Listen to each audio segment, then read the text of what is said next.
فریبا بلوچ، فعال حقوق بشر از لندن با ماست. خانم بلوچ، چه عاملی به نظرتون باعث شده که گروهی مثل جیش العدل اینقدر دامنه فعالیتاش بیشتر بشه و کشتاری رو که میتونه انجام بده بزرگتر از قبل بشه؟ سلام عرض میکنم خدمت شما آقای فرهزاد عزیز و همه بینندگانی که این برنامه رو میبینن. آقای فرهزاد، شما امروز هم توی برنامه شما و هم توی برنامه‌های دیگه کارشناسای زیادی اومدن که از لحاظ دقیقاً سیاسی این مسئله رو تحلیل کردن و موضوعاتی که فکر کنم لازم بود از اینکه ریشه جیش العدل از کجا هستش و علت این در واقع حملات چی هستش از بعد سیاسی اونا رو تحلیل کردن. من اگر بخوام توی یک جمله این سوال شما رو جواب بدم و بعد از شما اجازه بخوام که به عنوان یک زن بلوچ و یک شهروند بلوچ بپردازم به حالا به اون چیزی که خودم هم امروز دیدم و هم در طول این سالهای گذشته براتون بگم.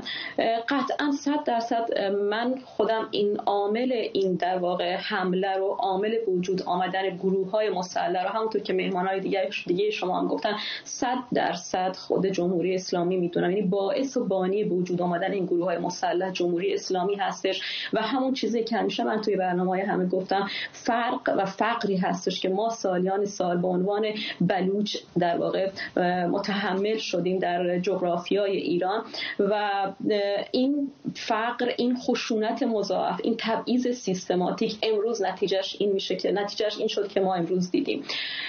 برای من امروز یک روز واقعا خیلی علاوه که دردناک بود، از لحاظ احساسی برای من هم خیلی دردناک بود. من در تمام این چندین ساعت فقط یاد چیزایی که میافتادم اون تبعیض سیستماتیک امروز برای من خیلی پررنگ‌تر بود. قطعا همونطور که آقای بولیدی گفتم، من خودم شخصا به عنوان یک فعال حقوق بشر کشتار انسان‌ها رو در هر صورتی از سمت هر شخصی و هر جناحی هر حکومتی باشه 100% محکوم میکنم. اما چی میشه که ما به اینجا میرسیم؟ چی میشه که بلوچستان به اینجا میرسه؟ شما پرسیدید از آقای بولیدی که آیا این باعث نمیشه که فردا مثلا حکومت جمهوری اسلامی باز در واقع سرکوب بیشتری رو بکنه تو بلوچستان به جرمی که بگه اینا تروریست هستن، کاری که در تمام این سالها جمهوری اسلامی کرده. وقتی که شما کشتار زاهدان رو دیدید، اولش هم می‌خواست همین حرف رو بزنه که کار تروریست‌ها بوده و عمدن این کشتار رو به وجود آورد، اما نتیجهش چی شد؟ مبارزات مدنی مردم بلوچستان شد.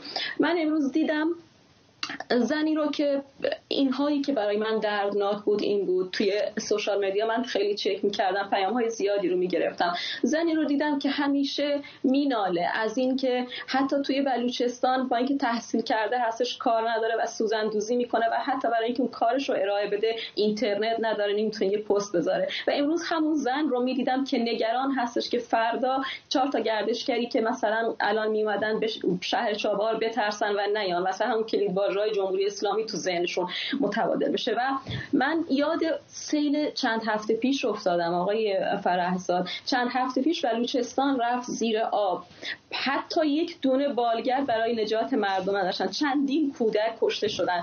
تنها کمک‌هایی که ما دریافت کردیم از هموطنامون که جلوی اون رو هم جمهوری اسلامی گرفت. اما امروز دیدیم چقدر بالگرد بر فراز شهر چابهار بود. شما حتی خود حکومت کشتار روزانه سوخت‌برها، اعدام‌هایی که همین امروز کمیته حقیقتی اعلام کرد که 29% مال مردم بلوچستانه که فقط 5% جمعیت ایران رو میگیره. ما اگه تمام مسائل فقر و تبعیض‌های دیگه از لحاظ بهداشتی و آموزشی رو بذاریم کنار، من دیدم همین زنی که بچه‌ش میره سوخت‌بری میکنه و بچه 13-14 سالش که کشته میشه زنده توی آتیش، اونم هنوز هم نگران هستش بابت این موضوع. چرا آقای فرهزاد؟ من شهروند بلوچ همیشه سعی کردم در برابر این ظلمی که علیهمون شده سکوت کردیم و هنوز هم با اینکه هر روز کشته میشیم، هر روز سرکوب میشیم و بازم باید نگران این باشیم که اگر کوچکترین اعتراضی کردیم برچسب تجزیه طلب میخوریم، برچسب تروریست میخوریم. این صحبت‌های من قطعاً در طرفداری از این حمله نیستش، ولی اینها دردهایی هستش که ما سالیان سال در واقع تجربه کردیم. من توی برنامه قبلی شما گفتم جیش العدل کی هستش؟ این افرادی که که اینجا هستن توی جیش العدل میان حمله مسلحانه میکنن از کجا میان؟ اینها همین بچهای بلوچی هستن که همون در واقع 29% که اعدام میشن هر روز توی بلوچستان، همون سوختبرهایی هستن که وقتی که مستقیم بهشون شلیک میشه، همون بچه‌هایی هستن که توی اعتراضات بدون اعتراضات مدنی گرفتار میشن میرن تو زندان و بعد اینقدر بله خانم بلوچ تایید میکنید که همه اون بچه‌ها، همه این آسیب دیده ها جذب گروه‌های این چنینی نمیشن دیگه؟ یعنی متوجه ظلم غیر قابل مقایسه که جمهوری اسلامی داره متوجه مردم بلوچستان میکنه هستن، ولی در این حال ممکنه یک نفر کاملا با جمهوری اسلامی مخالف باشه و خیلی هم تقریب بکنه ظلمش رو در بلوچستان و این گروه‌ها رو هم تقریب بکنه در این حال. اینطور نیست؟ 100% همون چیزی که خود منم مخالف هستم، همونطور که گفتم خیلی‌ها امروز مخالف بودن. امروز من سوشال مدیا دیدم خیلی از مردم توی بلوچستان ناراحت بودن از این مسئله. حتی میگم همون کسی که بچهش میره سوختبری میکنه و کشته میشه ناراحت بود، همون کسی که کار نداره ناراحت بود، همون کسی که هفته پیش 14 تا خونه رو خراب کردن، از خونه هاشون دارن خارجشون میکنن،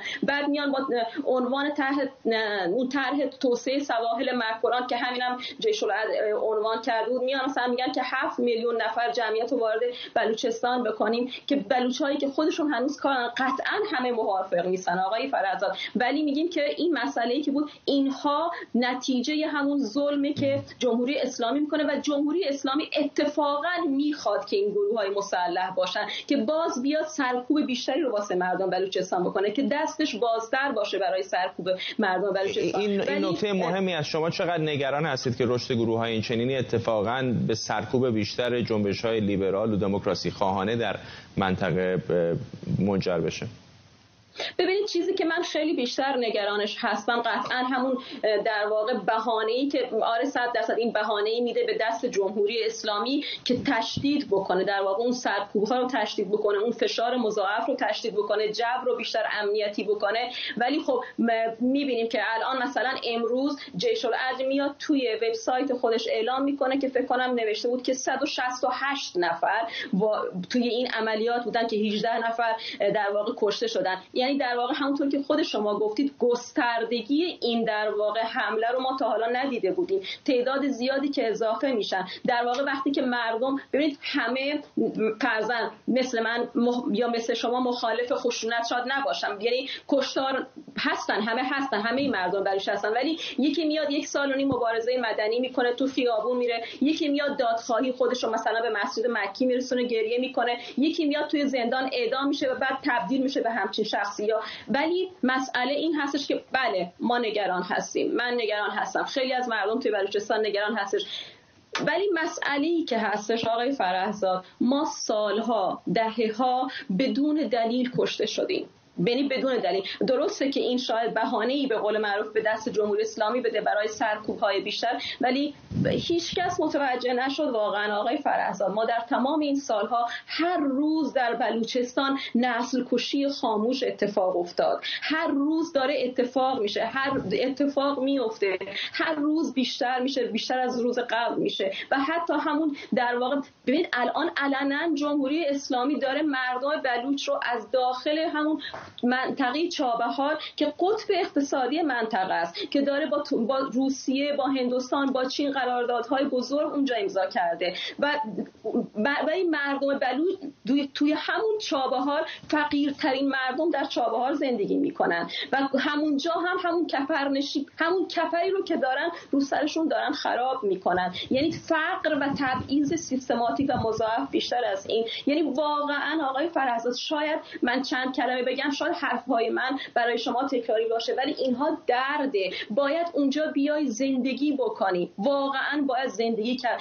الان مردم ما ناراحتن که همون کلیدواژه هایی که جمهوری اسلامی سالها در علیه مردم ما به کار گرفته الان شاید هموطنان، ولی هموطنای ما دیدن که در این 45 سال حالا خیلی‌ها به ما میگفتن که ما نمیدونستیم. همیشه بعد از انقلاب ژینا خیلی از هموطنای ما به من میگفتن که ما نمیدونستیم تو بلوچستان چه خبره، چیزایی که جمهوری اسلامی میگفتن، ولی در 1 سال و نیم گذشته فهمیدن که این تمام در واقع اون کلیدواژه‌های جمهوری اسلامی بود و هدفمند نمیخواست مردم این همبستگی باشه. و الانم من اینو میگم، برای مردم خودم دارم میگم، برای هموطنان داخل ایران میگم، این در واقع مردم بلوچستان یا حتی همین گروه جیش العدلی که در واقع این حمله رو به وجود آورد توی پیج خودش، وبسایت خودش نوشته بود که مثلا این هدفش فقط حکومت جمهوری اسلامی و حتی نوشته بودن که از همون در واقع ماموران خود جمهوری اسلامی خواسته بود که این حکومت در واقع داره فقط سرکوب میکنه و شما هم تا دیر نشده بیان خارج بشین و حتی مثلا گفته بودن که مثلا به چین و روسیه و هند که توی با تناب این حکومت توی چاه نرین، اگر این رژیم نابود بشه شما فردای آینده ایران بهتر میتونید قراردادهای بهتری ببندید.